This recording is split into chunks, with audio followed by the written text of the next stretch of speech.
So not only is the text itself important, just having it in an organized fashion. So that's why, you know, when they're looking at it for 10 seconds, why it's important that it's easy to read, not having like all of it be italics or all of it to be bullets. Sometimes it's nice to kind of switch things up and use things in limited quantities, making sure it's relevant information. So, you know, if it's a high school resume where you had 4 pages of how you were playing soccer and, you know, babysitting, we're going to kind of narrow that down so it's 1 page, so it's a little easier for the employer to kind of read through and to see. Maybe you haven't had engineering jobs, it's totally fine. We're going to look for those transferable skills. How did you, you know, organize something or manage something or take the initiative or work on a team? Those sorts of elements are really helpful as an employer looks at the resume.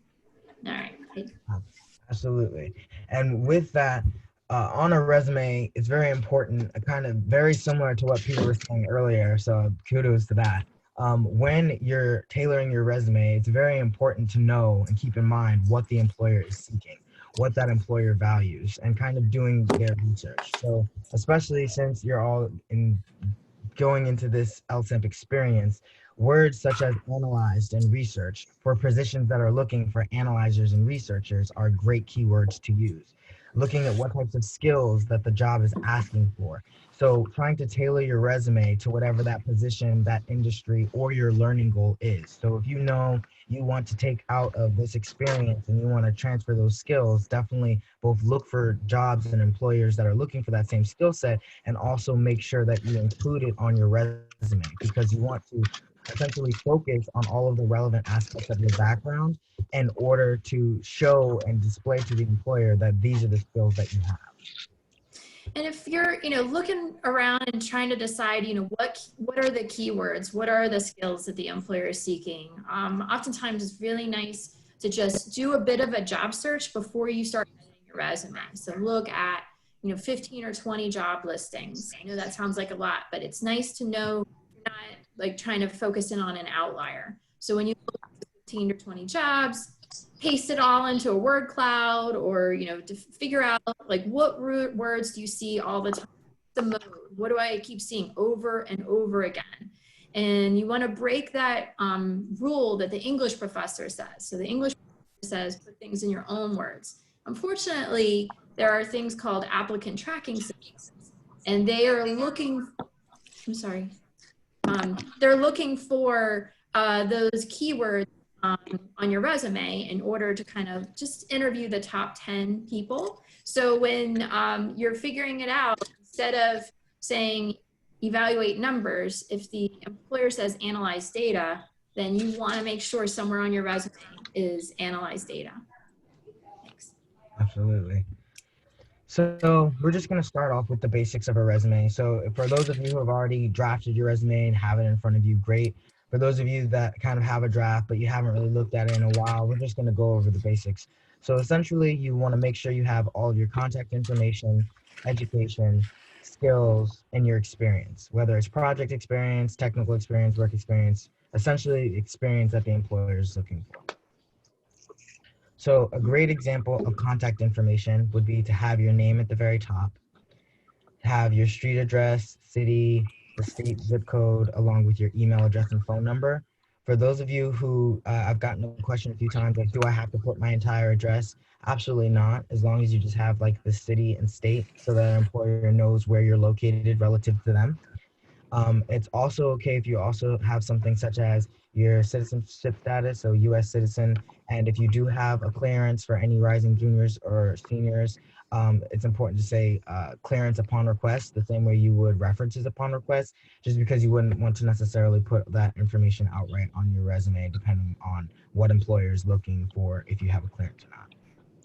Absolutely. So a lot of times students, when they're maybe putting their information on LinkedIn, they don't want to have their phone number or street address or something like that on there. So that's why sometimes students have more than one resume. You know, if they're going to meet with an employer at, you know, an information table, or, you know, meet directly at an in-person career fair, they might have their full contact information on there because they're handing it directly to that particular employer.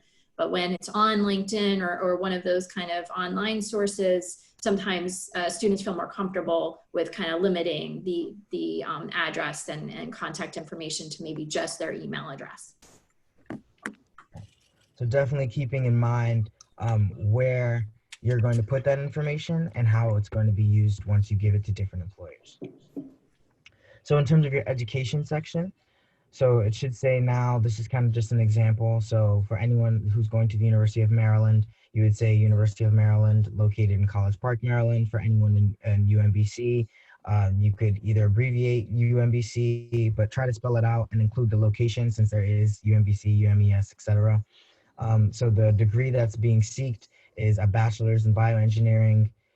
Include your GPA if it's above 3.0 and when that degree is expected. So in this case, it's expected May of 2021.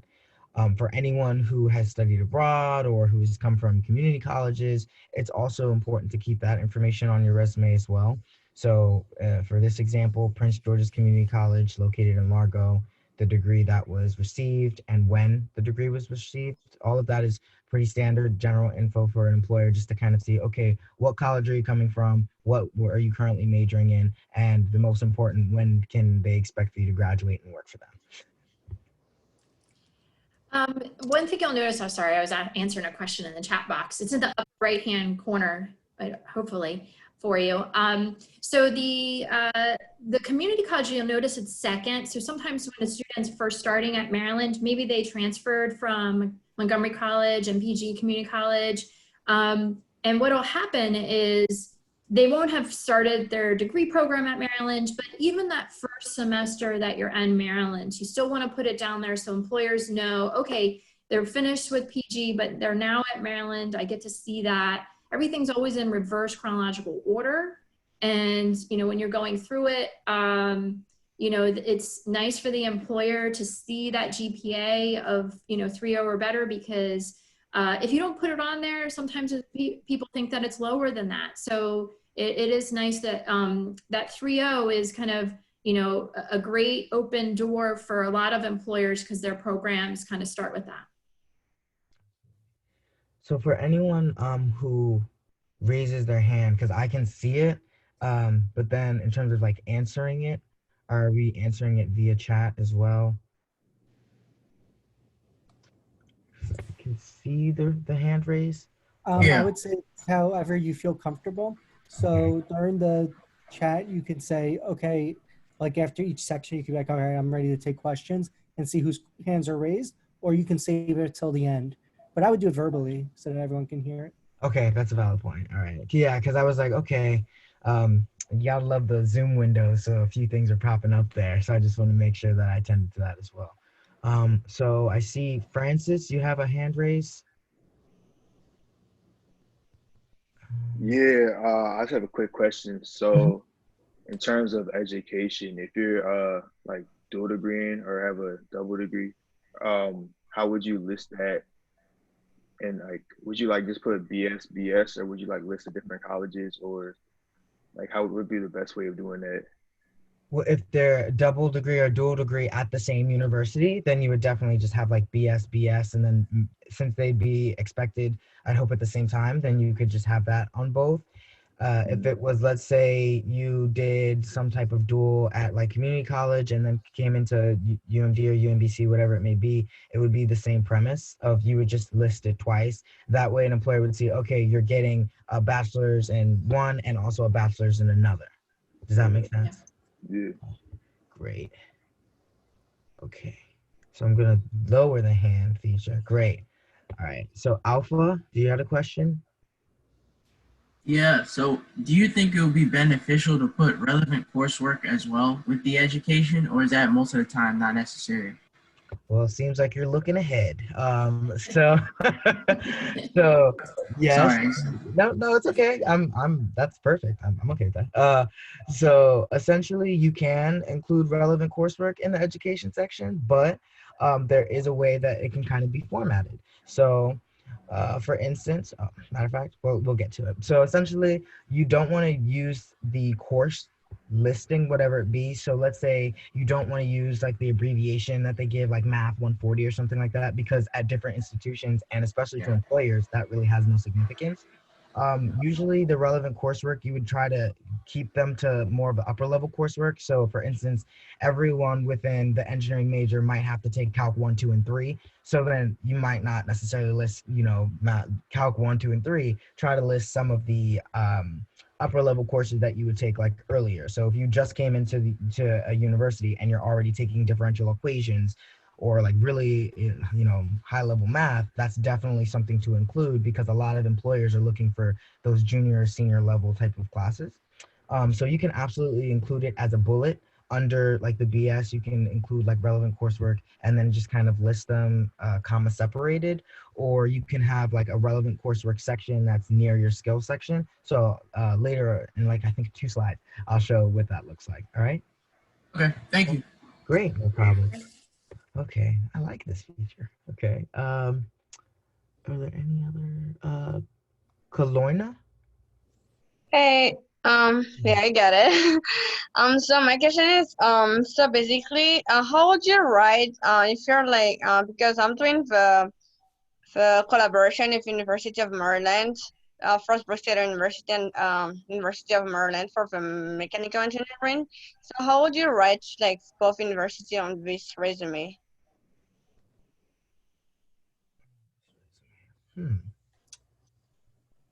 That's a great question. I guess it would also kind of go as like bullets. Anything else that I would say outside of essentially the major and when you expect that major. So anything that's like awards, programs, you can also list that as like a small bullet since that is honed under essentially the degree you're seeking. You can include like a bullet under the degree and then include like what that program is, or maybe just like a brief kind of a brief tell all of like, okay, this is what the program is and what it's for or what its purpose is. But try not to, you wouldn't want to do it in the same way you would like an experience where you would have multiple bullets with multiple information. It should really just be like one bullet of like, this is what the program is, so like the program name, and then what that program kind of entails. So like in this case, LSAMP, you could say something which is like a bullet and then put like LSAMP and then say, what LSAMP stands for and that you were admitted into it, something like that. Does that make sense? That does. Thank you. No problem. Okay, so I'm gonna do one last scroll for hands. Okay, great. So it seems if anyone has any other questions, feel free to use the raise hand feature. And Hi, Titan. Sorry, I have a question. I don't have the raise hands feature, so like I typed my name in the chat. oh, you did? Okay. Yeah. I will check for both of those things. Sorry. It's fine. Thank you.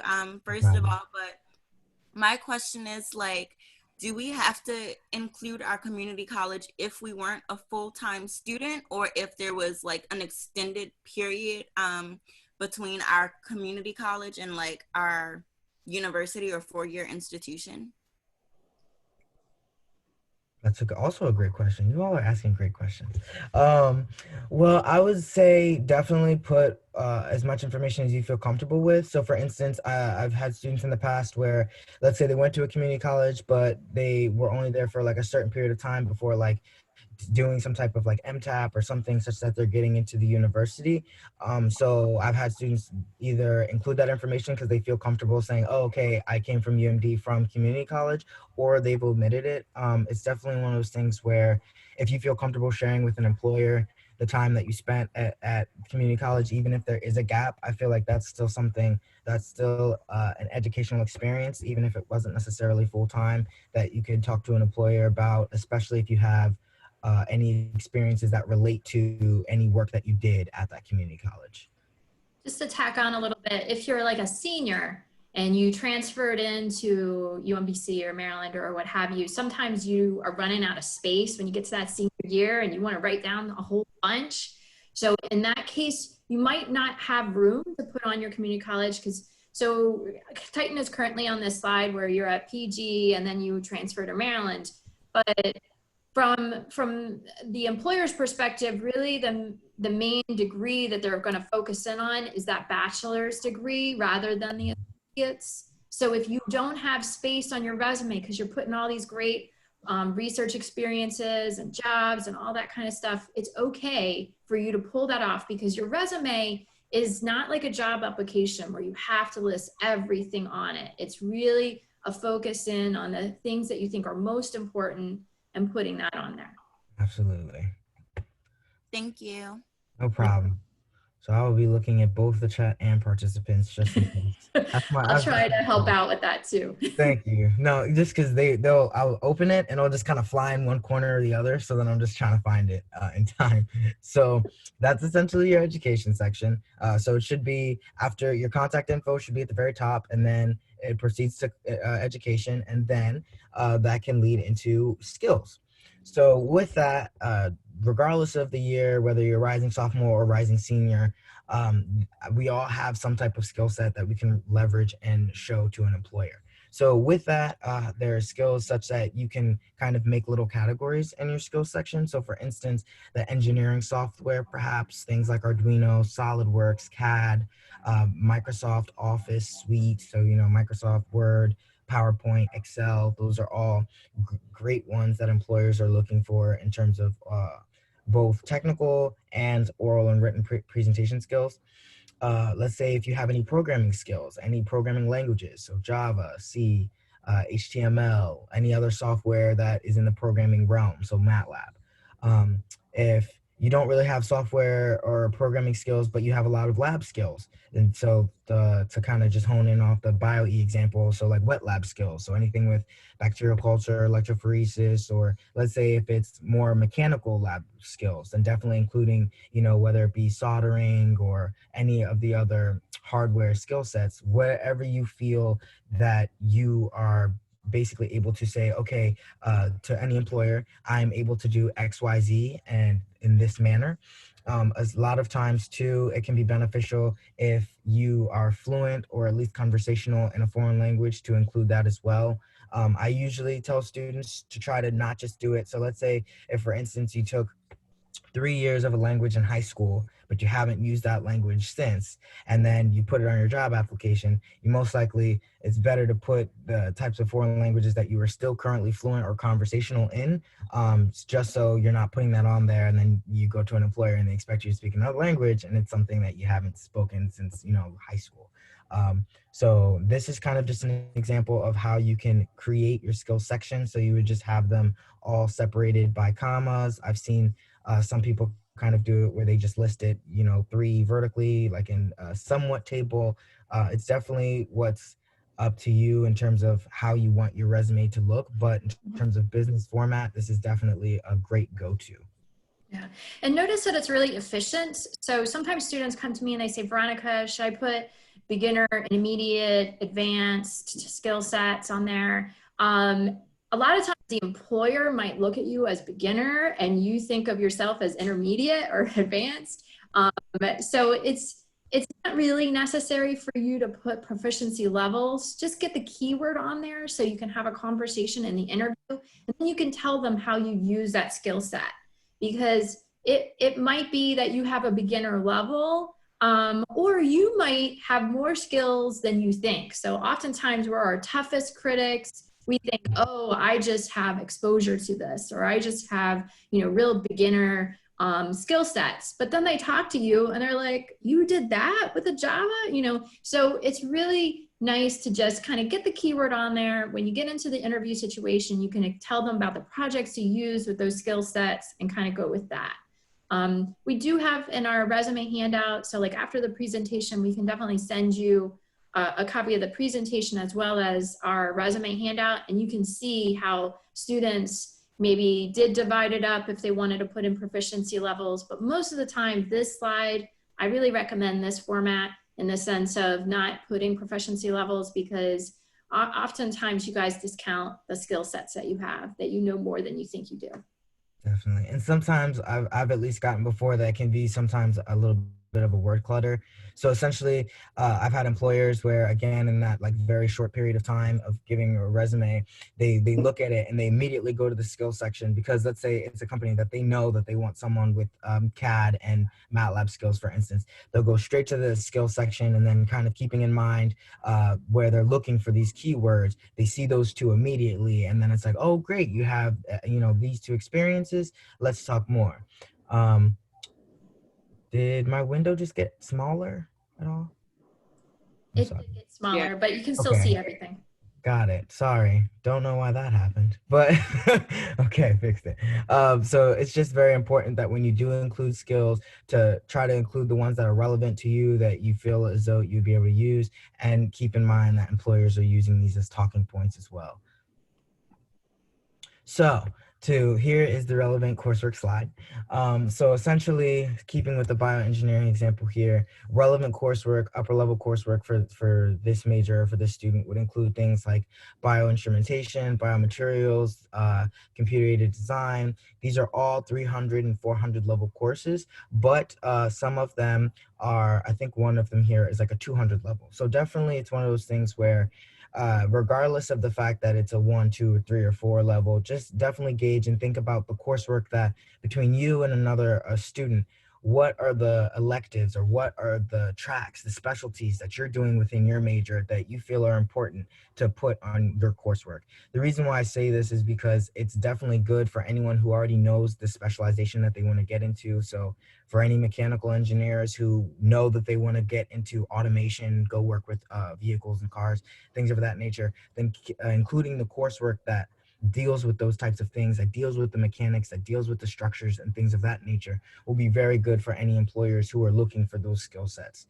Again, I've seen employers where they'll ask for differential equations, they'll ask for finite element analysis. All of those are coursework, or at least classes that maybe have brushed on that. If you feel comfortable putting that on there, then definitely include it, because that can almost be a keyword within itself at times. Also, for anyone who would be a rising senior, it's important to gauge the amount of space that you have on your resume. So a lot of times, you may start out with your freshman or sophomore year keeping relevant coursework, but then by the time you get to your senior year and you're doing your capstone project, when it comes to what's more important on your resume, your capstone or your coursework, definitely your capstone, because that was unique to you. That was a project you spent, a good part of a year working on.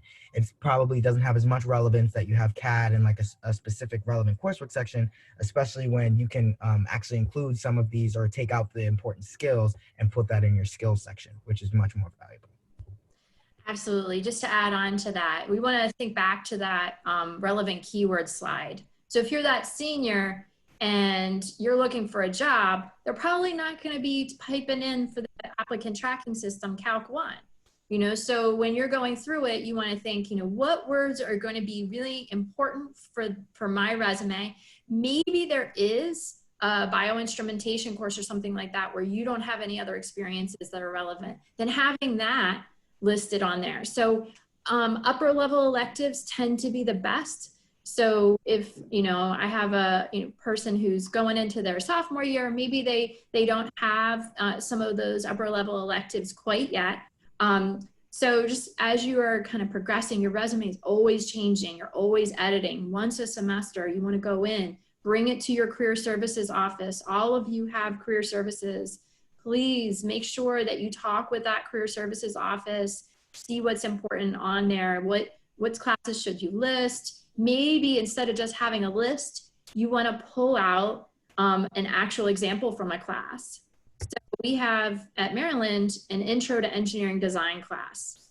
That would be kind of a boring listing on my relevant coursework, but with that class, we do an over sand vehicle for students where the students are in a team of like 8 students and they design this over sand vehicle where it has to kind of navigate through an obstacle course and get to a dedicated spot and do a mission, like, figure out the pH and the depth of the water for this water source.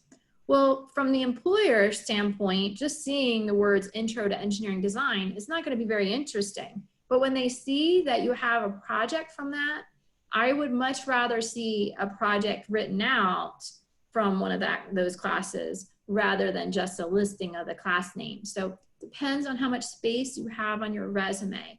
So if you're ever unsure for your career services office, it's better to have a resume that's too long than too short. Because what we can do is we can help you edit it down. So if you're unsure, just put it on there, okay? And then we can kind of help you get it down to a one-pager. Yeah, absolutely.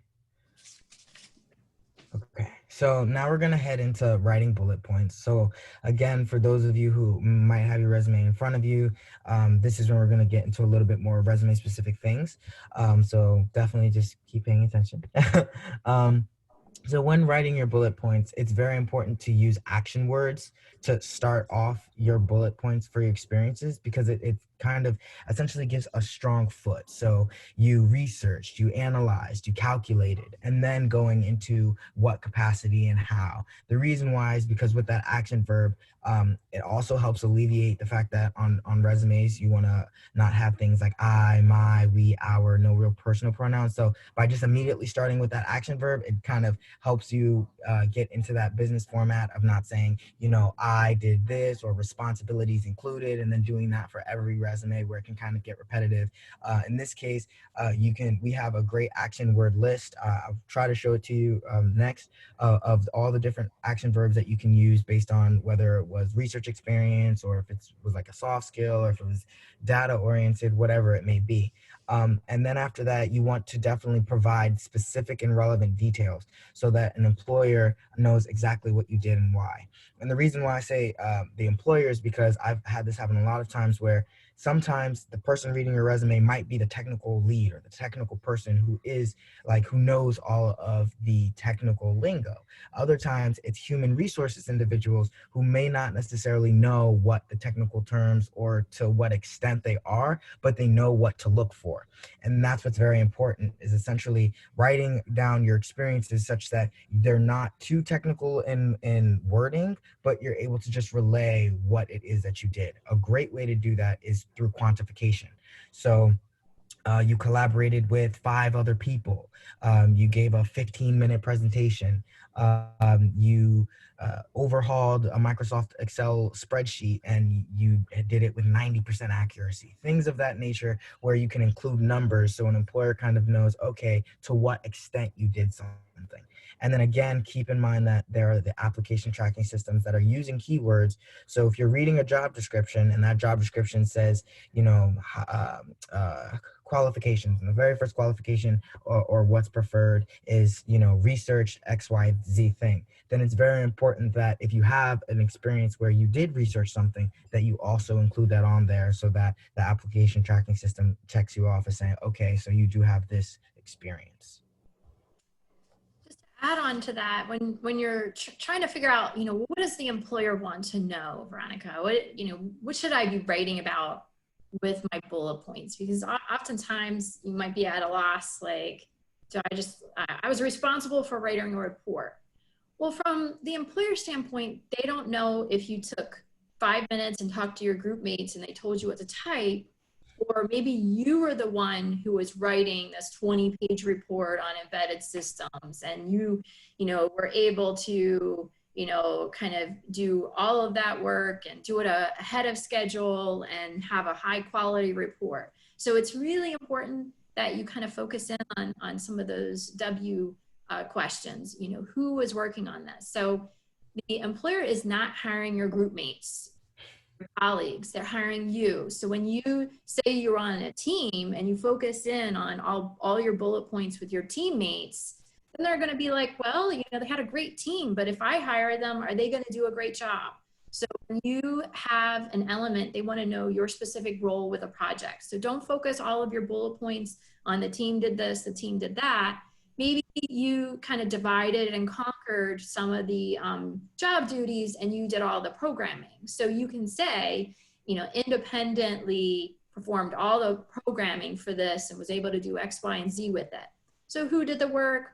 What was the work you were doing? Why were you doing it? How were you doing that? So, anytime you're able to use some of the keywords for the skill sets. So if you were using SolidWorks or MATLAB or what have you, it's more powerful to have it in one of your bullet points than it is just in the skills section.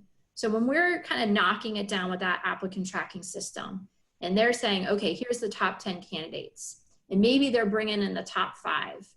Well, once you get past that applicant tracking system and they're looking at your resume, they want to see a bullet point. You actually know that skill. So they're able to see you prove that skill when they see a bullet point in which you talked about that particular project and you had to do, you know, use this particular Python or whatever, and we're able to get a result from that.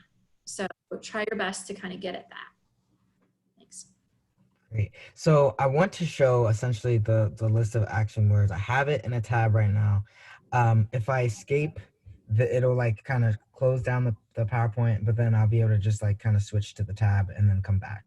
Is that all right? Okay. So escape. All right. All right. So here we go. So this action word list here, can you all see it? Okay, great. So for instance, if you were on the team and you were the leader in this case, so you were supervising your other teammates, then instead of just having your role as like team leader, you could also say that you delegated different roles to people in the team, that you monitored the things that your team members were doing over the course of 3 weeks, that you oversaw the 3D printing process, you know, whatever it may be. Specifically for everyone in LSAMP research and technical ones, this is probably the longest column, just because most engineers end up using it the most. So let's say if you had to do a lot of computations, what is it that you computed? If you had to essentially do a lot of research and then evaluate and come up with a hypothesis, things of all that nature. All of these are great words to kind of both reduce repetition of like designed, estimated, and also just to, you know, it's kind of just good to have in your regular vocab in general. Yeah. So just to add on to that a little bit, I have those words that Titan was showing you are really going to stand out. So like the achieve section, attained milestones ahead of schedule and within the X dollar budget, succeeded at designing and overseeing a vehicle that could do X, Y, and Z, increased efficiency by blah, blah, blah. So they're very accomplishments based. Stay away from or avoid, if possible, words like learned, studied, assisted, worked, performed, because those are kind of generic and they really want to hear some of the nitty gritty of your work. So try your best to find a more descriptive word. And like Titan was saying, switch it up. Don't say designed 3 times. Look at the nice part about it is when we send this to you, you'll have it, it's in thesaurus format. So go to the create section and say, I use designed, maybe I can use created or developed or devised or something like that. So that way you have some new fresh words to kind of get excited the employer. So absolutely. So that is our action word list. And then when we send it all over, I'm going to also include the important page. So I have them up now, but I'm going to include them in the chat as well. The kind of important or highlighted pages that are within this. That way you can write it down as well, since it is a longer document. All right, so back to present mode. Okay, so now we're getting into the bread and butter of a resume, which is the experiences. So I've kind of, let me see, let me actually check the chat here. Okay, great. Okay, got it. So in terms of experiences, I found it's much easier for an employer to kind of see this information if I call it the 2-row rule. So essentially you have the company name and or the project name and the location. So if it was a UMD project, the location would be College Park. If it was a UMBC, then you would choose that location, etc. Your role, preferably italicized, if so, and then the dates that you held that role. And then after you kind of just include the preliminary information, then you would go into those bullet points of like reduced or calculated, whatever it may be. So this is good for, I would definitely say, if you have enough space to include 2 lines for the like the name, the location, the role, and the date. I've seen a few times where there's just so many experiences, it's hard to kind of include this all in 2 lines. So I've seen some students just include it in 1 line and just separate it certain ways. We're definitely going to show you in a little bit some of just what the example resumes can look like. And then in the packet, we have several very, very thorough example resumes where the format is still maintaining business format, but it might not necessarily be this 2-row rule. The reason why I recommend it the most is because a lot of employers, it's a lot easier to kind of just see bing, bang, boom. Okay, you worked here. This is the role that you held as, a technical aide or whatever it may, research assistant, whatever it may be, and how long you did it. That can also be important because I've had a few times where it's like, so let's say January 2020 to December 2020, that's almost, an entire year that you spent doing something. So that is completely different than, spend or doing a project from January of 2020 to, let's say, March of 2020. So it's very important to include dates, preferably on the right-hand side, again, because it's just easier to go down the list. You want it to be in reverse chronological order. So having the most recent first. If it's still present, then it's important to incorporate that with your action verbs in terms of tense. So if it's past tense, it's something that you did, then you would say reduced and calculated. But if it's present tense, it's something that you're currently doing. So let's say in your LSAMP research roles, you're currently researching something, then you can either do researching and then whatever it may be, or research as in present tense and then whatever it may be. All of this is kind of important just in terms of, again, formatting, paying attention to detail, and uniformity. Absolutely. So yeah, I want to definitely tack on. The employers love to see the action verb at the beginning, and don't hide it. Think about it like a newspaper. So if you're really proud of something, you want to put that at the beginning of the bullet point. So if you've ended up getting first place on some sort of competition or team or something like that, don't hide that as your 4th bullet point and at the very right-hand side of the page. So get that over to the left-hand side and, make sure that they see it right away. And definitely the tense agreement is important. So if you finished with it, reduced, calculated, if you're still currently doing it, it can kind of feel a little weird. But I tend to focus in on just the present tense. So calculate instead of gerund. So instead of ing, what I tend to do is just put in that present tense. That's often what employers are looking for. All right. Great. So now this is just going to be like a perfect example one. So for instance, this is a research experience. So this is occurring in the Human Computer Interaction Lab at UMD. The role would be LSAMP undergraduate researcher. So this is specifically tailored to LSAMP students. In this case, it's just, you would just change whatever lab or wherever it is you all are doing research. So the duration is going to be from June to August of 2020.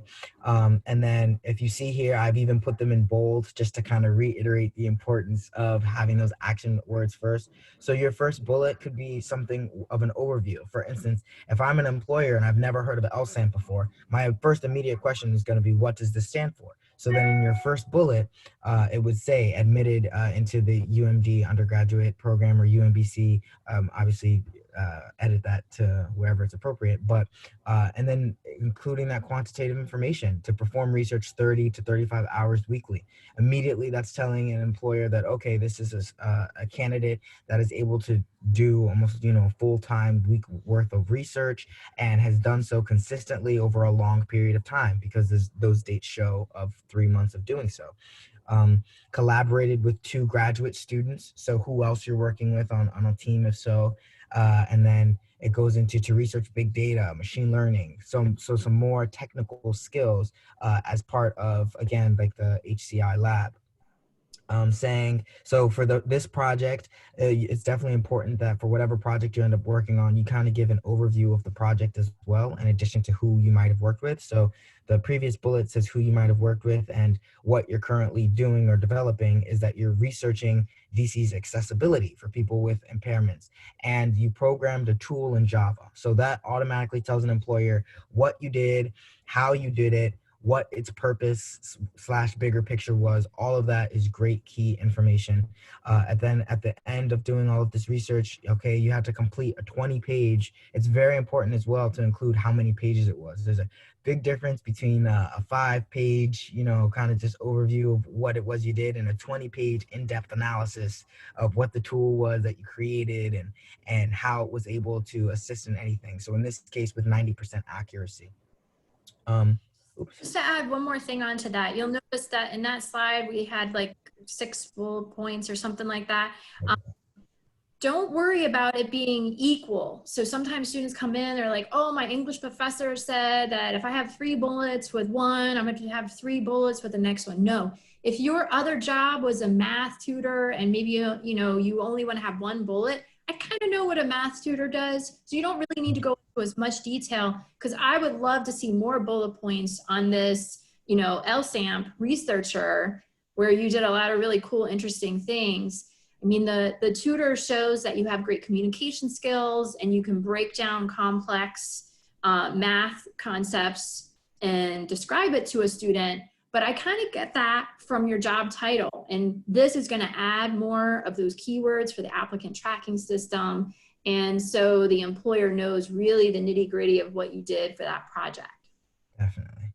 And it's also, again, just always keep in mind that applicant tracking system, or just in general, the types of things that the employer or the job description is stating.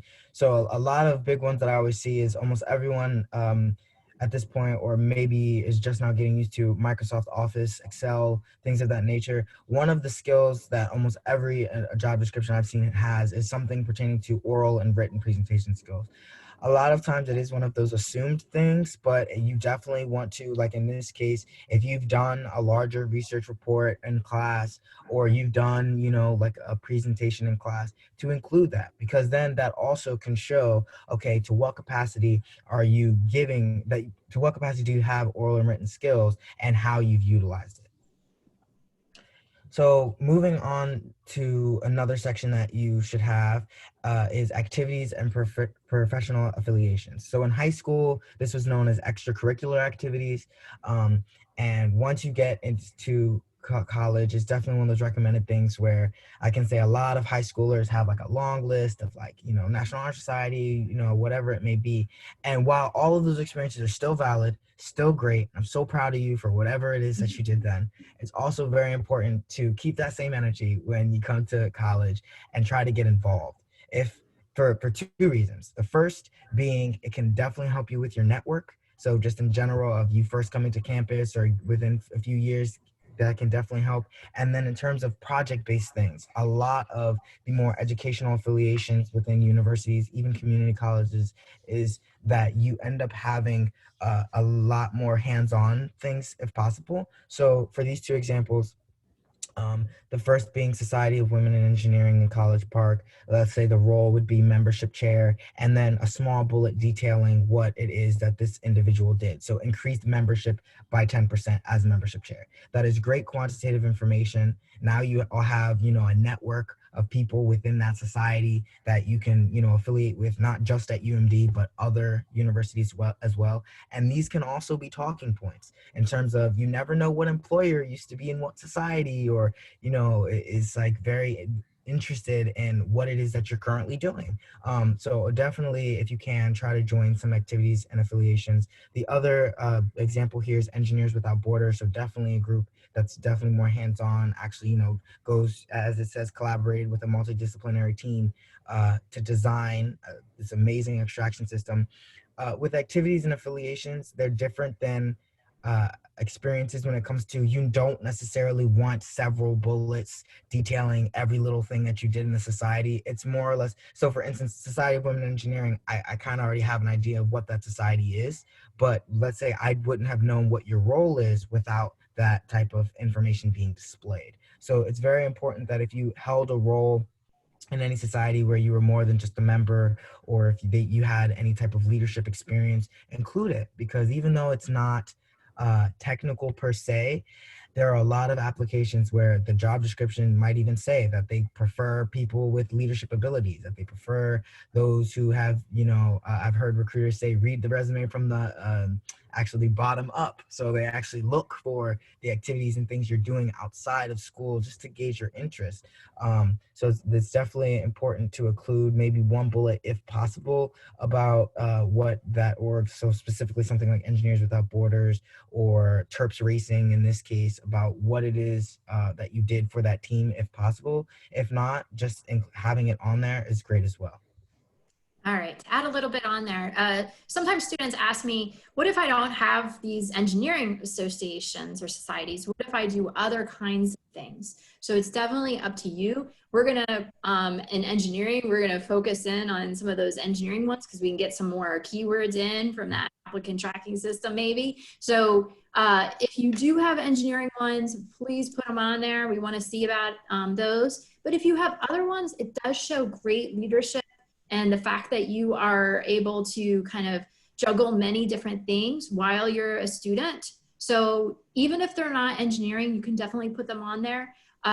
When you get to that senior year, maybe you have some internships. So I'd rather see maybe bullet points from that internship at Northrop Grumman than, let's say, you know, the fact that, you know, you were part of the Ultimate Frisbee Club or something like that.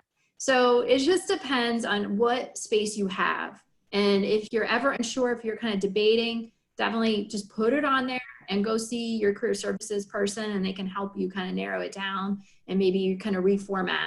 Like this student, we kind of threw in there, increase membership by 10%. I would probably tell the student maybe, tell me what you did. Maybe you kind of implemented some new initiatives that didn't increase that by 10%. So we have a lot of space on this slide to add all that. But that's what I would do as a career services person, and you have those resources available to you.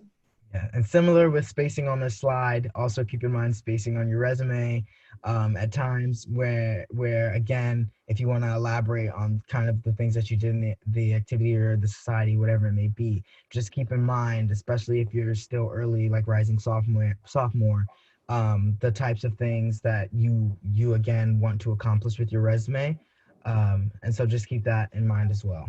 So honors and awards, that's also one of those space saver sections where it's great to include if you have a lot of honors and awards as well. You can either make it its own separate independent section at the bottom somewhere, or you can include these again as bullets pertaining to your education. So if you know, full tuition award, if you came into UMD or UMBC or whatever it may be with a specific scholarship that is, you know, specific to that university, then definitely include that.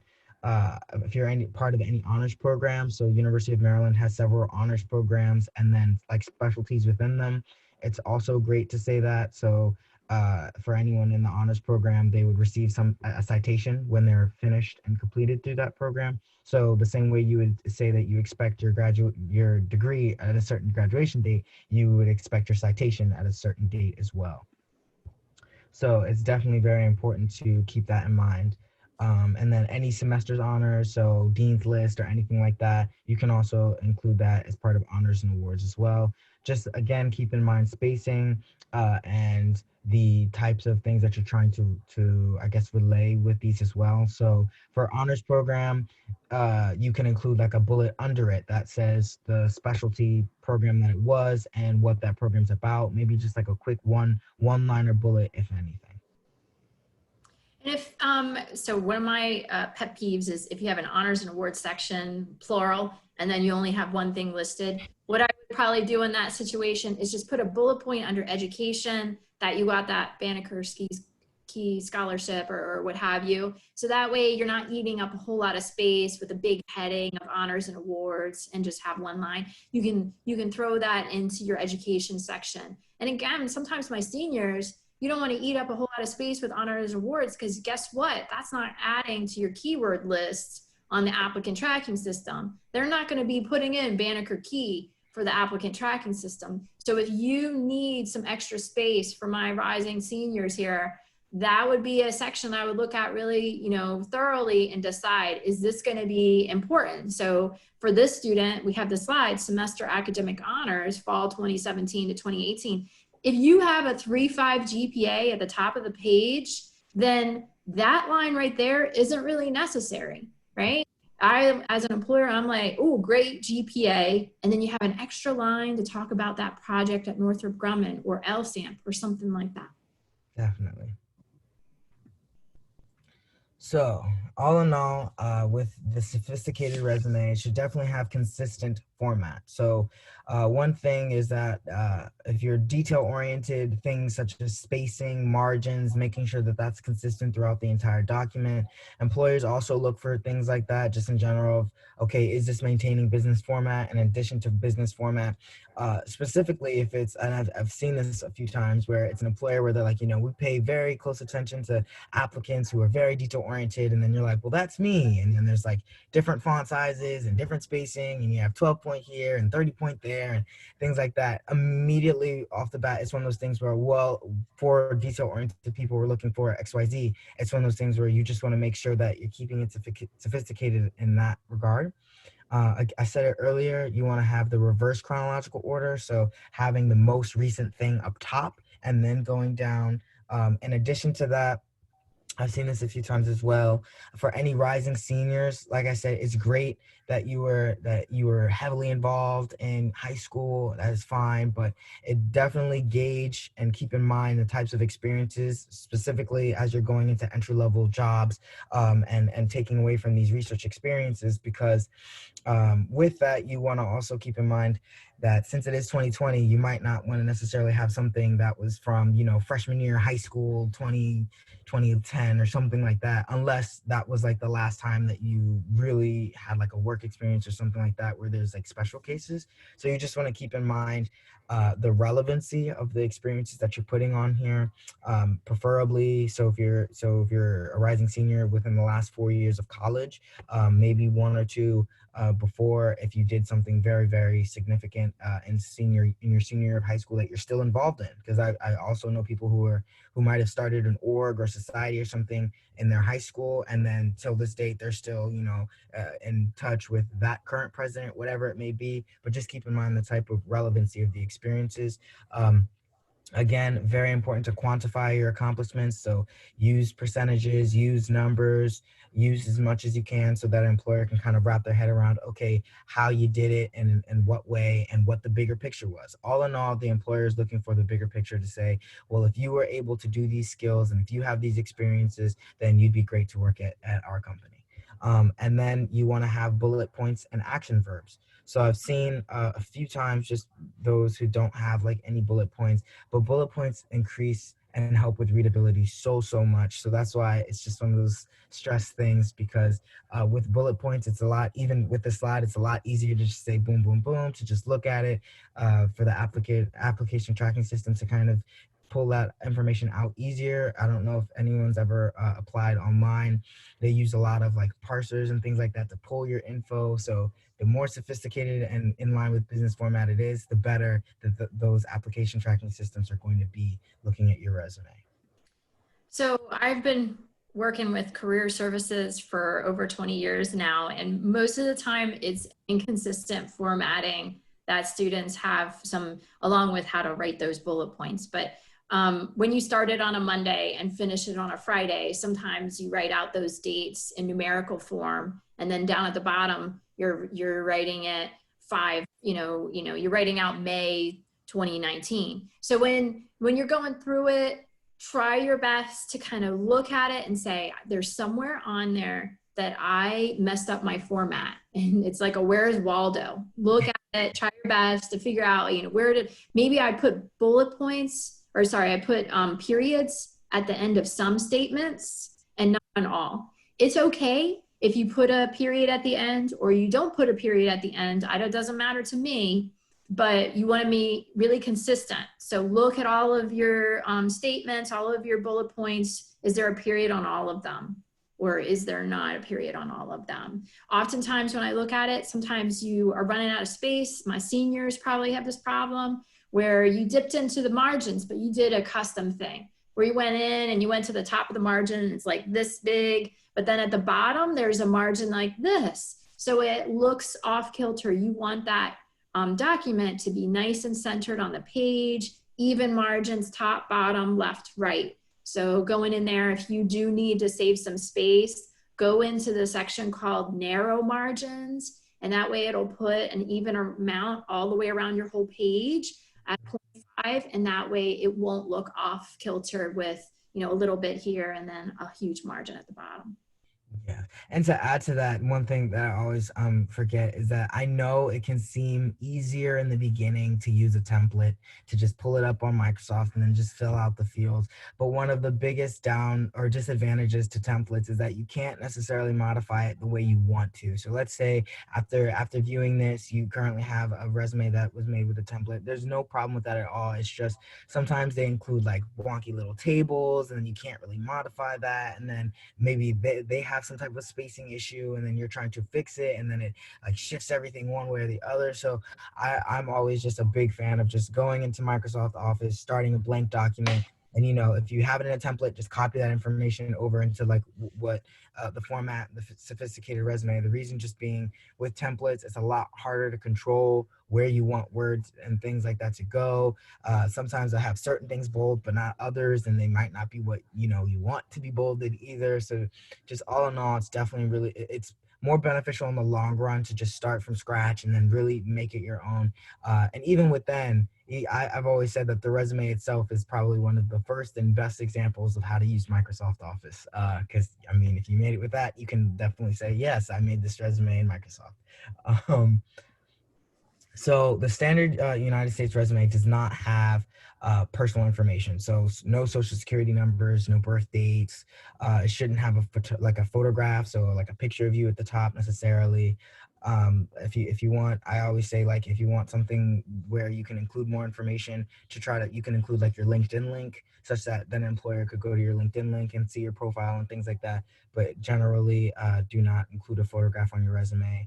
I've seen this a lot with objectives. So let's say you're a mechanical engineering a student and you want a mechanical engineering internship. So then it'll be like objective to obtain a mechanical engineering internship. And while there's nothing wrong with necessarily stating that, it's one of those assumed things where you applying for the Mechie internship, it shows the objective. So there's no real need to kind of have that vague objective, and it takes up space.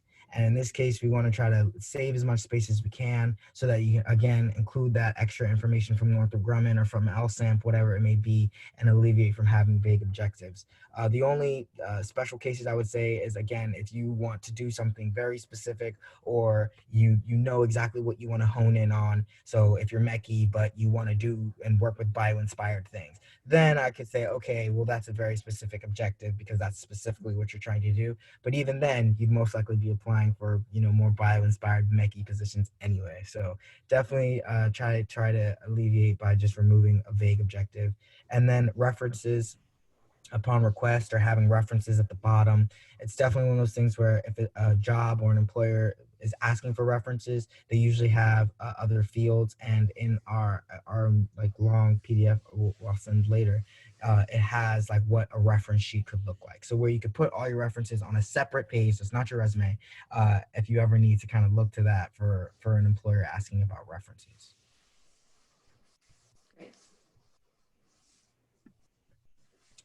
Okay, and one important slide that isn't necessarily something that's exactly pertaining to resumes themselves, but it's very important to try to find resources that can help mentor you with developing your resume and determining these keywords and approaching the job search. So for UMD, it's Engineering Career Services, but then also and finding other resources. So we have other career centers and things like that that are very helpful. But in addition to resources, also people. Because again, when you're going through, you know, however long you end up being in university for, you definitely want to network and find people who can help you with these things. Who, let's say if you're a rising sophomore and you have some people in your network that are rising seniors or maybe even just became entry-level positions, definitely ask them, okay, well, I really want, you know, to get a job in this thing, but I don't really know how I should go about it. Kind of seek out those resources, seek out those who can help you, and definitely over a long period of time. So I can say, at least for me, Veronica was that for me when I first came to UMD and had my first resume writing workshop and things like that. And over the, you know, going into my last year here, it's been something where, okay, if I have a resume question, it's like, she's seen it several times now. So it's just like, oh, well, what do you recommend for, putting this thing there or moving this there? Or should I remove this thing? It can just kind of be very helpful and supportive, but also just be something where if you don't really know the best way to approach it, ask. There's nothing wrong with asking. All right. Absolutely. And think of your friends as you're going through this. So you might have a friend, you might be a sophomore and you have a friend who's a junior or senior or something like that. Just because they're not an official helping role doesn't mean that they don't have great advice and can help you with your resume. So what if they're doing an internship that you really like and you want to get a job with that particular company? I would ask them feedback. Oh, how did you get your job? What are some words that are important to put on your resume? As you did that summer internship, were there particular skills that were really emphasized? So then you know to emphasize those skills on your resume. So look to not just those that are in official capacity, but those that might be your upper level friends that are in the program that have some great internships or something like that. I think it's always really helpful. The more people giving you advice about things, the better. Absolutely. All right, and so that essentially concludes the resume writing PowerPoint presentation. And at this time, we're just going to leave it up to open it up for questions. Okay. And what we can do, if you want, we can get our, if there's no dying questions right now, I wouldn't mind having a 5-minute break so you guys can get a drink or go to the bathroom or figure out what pull out your resume, take a look at it, and then we can meet, if everybody promises to meet back here at 12:15, okay? And what we'll do is just have everybody wave or give a thumbs up that you're back at 12:15 so we see you're here, okay? And then, raise your hand if you do have a question when we come back. Would that be okay, everybody? Sounds good. All right. Great, guys. So I will see you back here at 12:15. Okay.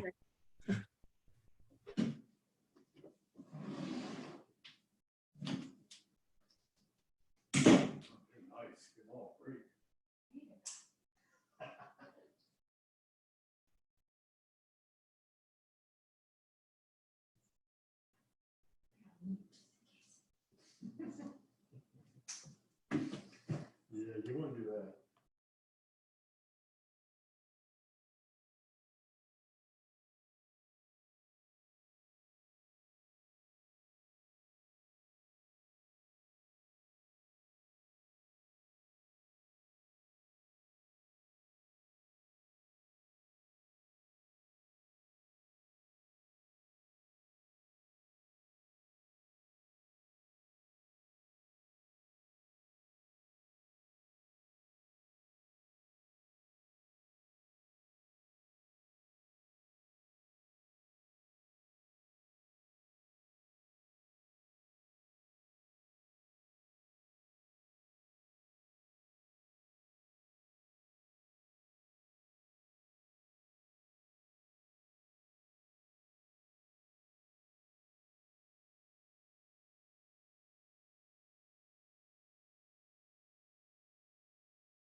Titan, I'm going to have you unshare the screen so that way I can see all of our participants. Nice. Got it.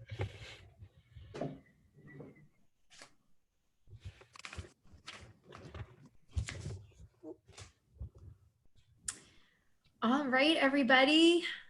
I am going to open it up for questions. Hopefully everybody is back. I think we have one hand raised. Anthony? Hey, I'm Anthony. I'm Hi, an Anthony. engineering major. And so my question was, so I've seen a bunch of people like professors and people in academia, they usually have CVs. So I was wondering where CVs differ from resumes. Okay, great. That's a wonderful question. Thank you for asking that.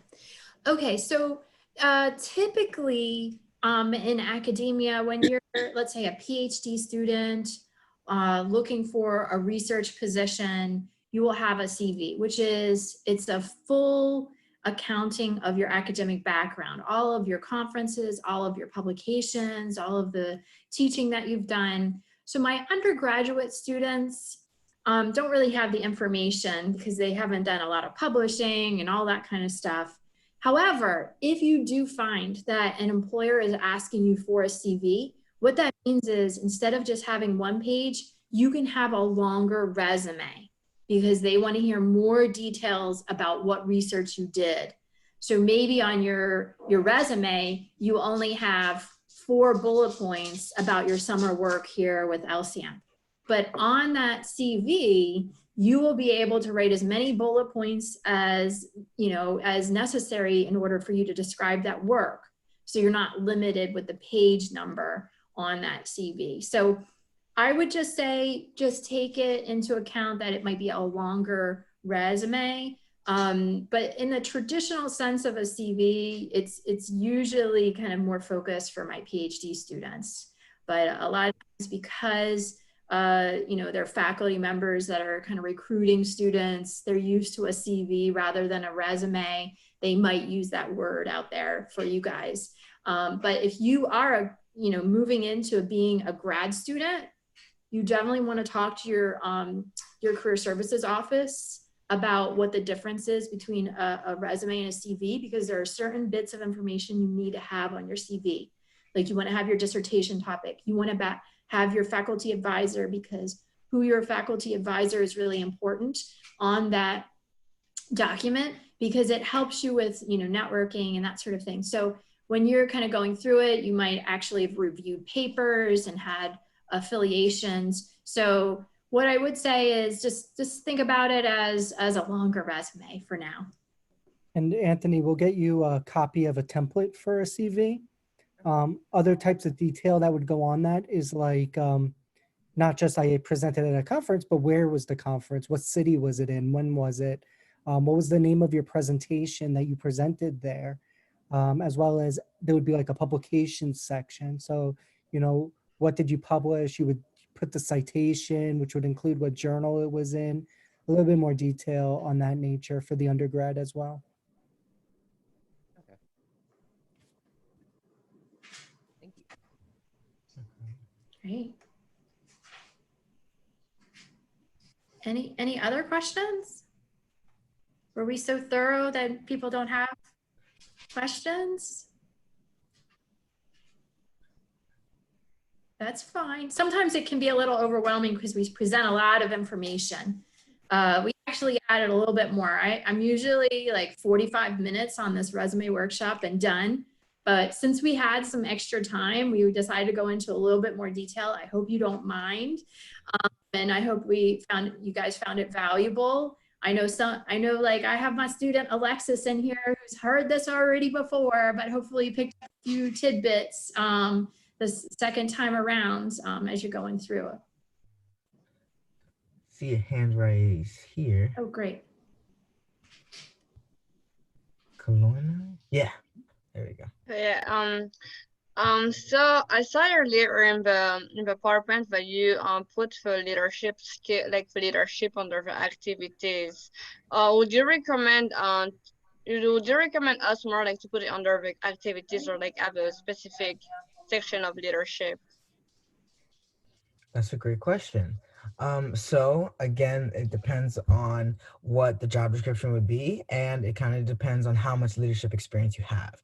So it's definitely okay if you want to have like your own. So for instance, if you want to break up your experiences, such that you have research experience, right? So that's like the more technical things, LSAM, things like that, and then leadership experience, which could be roles that you played, like let's say a project you were the team leader for, or something like that, like multiple projects where you were the team lead and you had to delegate all this information or things like that. Then you could put that in its own like experience section. The reason being because that would be, if you want to go into more in depth of it, you wouldn't want to just put it into activities, because remember, activities usually just has like the one or two brief, like very brief bullets. So you can have your own leadership experience section. And I've also seen students just have it under activities and then just, have their role italicized as like president or CEO, founder of a club or association, whatever it may be. I would say at that point, it would just come down to how much space you have. So if you have enough space, absolutely have a leadership experience and go into a little bit more detail. A lot of job descriptions, they're looking for, like I said a little earlier, leadership experience or leadership skills. So in terms of the application tracking system, you would definitely want to say that you held this role, whatever it may be. But essentially, it would kind of just boil down to how much experience slash you have, and then how much space you have on your resume. Okay, thank you. No problem. Just a note to the UMBC / Frostburg and Montgomery College students. We need your updated resume uploaded to Blackboard or your Google Drive folder by July 27th. So that gives you time to take in this information, make any necessary edits, talk to your career advisors in your particular campuses, and then upload a new version. We had a question on the chat box, keeping it to one page. So when you're meeting with an employer, it is nice to have it to one page, but don't forget that if you're not sure what to edit down when you're talking with, your career services person, it's fine to have more than one page. And in some cases, you might have a different resume for a different kind of employer. So let's say you're a mechanical engineer and are interested in talking with them, but then also you're interested in consulting. So you might swap out one or two bullet points for that consulting work, where you're talking a little bit more about your communication skills and presentation skills, than maybe for that hardcore mechanical engineering position where you're kind of going into a little bit more detail about the design skills and the CAD skills that you have. So, while keeping it to the one page. So, Titan, did you have anything else to say about that one? No, I would say usually I always hit it on the money. So, but I would say if anything else, the only other thing I tell students is just essentially, I think a lot of, like, for anyone who's a rising senior who knows that they want to pursue higher education, a lot of master students that I've seen, they are like, oh, it should also be one page. And then I'm like, well, that has different limitations in the sense of now you're going into higher ed, so you're allowed more space. So it's definitely one of those things where just keep in mind for now in undergrad, it should be preferred of one page. But then later on, especially like if you're doing a CV, when you get into like further higher ed, to just check in with what those page length constraints are. I didn't mention before, but your document is going to be evolving based on the information that you find. So let's say you go to a career fair and you are talking with Northrop Grumman and they say they want the electronics packaging course that's at Maryland, upper level elective. Then maybe you didn't list it on there, but then maybe now you know that that's really important for those kinds of employers. So maybe you can tweak that, put in a project that you have at that class, or put in the class name, something along those lines. Or in the interview, make sure that you have a really good example from that and elaborate on that particular class, because you know that for them, it's an important class. So, try to kind of make those interactions with employers informative for you, so you're a better applicant in the future. So finding out what skills are important, what classes are important, what do they look for in an intern, full-time person, that sort of thing. Absolutely, yeah. And I'll just add that with every resume, you're going to get different points of view where it feels like you're getting contradictions. So as you start getting more comfortable with writing your skills down, some of it's going to reflect your personality, your values. What are those descriptions that you're trying to express about yourself? And you'll just be so confident that when you get some of that critique, you'll know it, you'll understand it, but you'll make a thoughtful decision on why you're writing the things the way you're writing them. And then if you wanted to, you can give some time to talk about that during the interview. All right, I'm going to give an example on that since that was a really great example, Peter. So we have an employer, Whiting Turner, hires our civil students. And so Whiting Turner, the faculty or the staff person that reviews resumes, he'll often say that he wants to see it in a job objective. He wants, his ideal objective is to obtain a position at Whiting Turner, you know, doing X, Y, and Z. This is not something most employers will say. This is very unique to Whiting Turner and Brian Ott. So my friends that go to Towson, they're, you know, they tend to apply to them a lot. So when you are talking with that particular employer, you might have a, you know, a bullet point in there or have a job objective where you didn't have it on your normal resume because you just, in your conversation with them, they said they really like to see it. So you might tweak it just for that particular employer, just because it's that their thing. But it doesn't mean that you're going to change that for every employer. You need to take it with a grain of salt because most employers think that's fluff. They're not really interested in your objective. They see, oh, well, you have a mechanical degree and you're applying for a mechanical internship. I don't need to see an objective that says that you want a mechanical internship. So, you know, you just, you know, as you, you know, start talking with people, you'll see that there might be some preferences and like Peter was saying, some contradictory information. You're going to have to evaluate that and decide, you know. So oftentimes when I'm working with students, I'll ask, you know, oh, well, tell me a little bit about, you know, why you wanted to kind of put it in that particular order and kind of work with the student to, you know, make sure to meet in the middle based on that.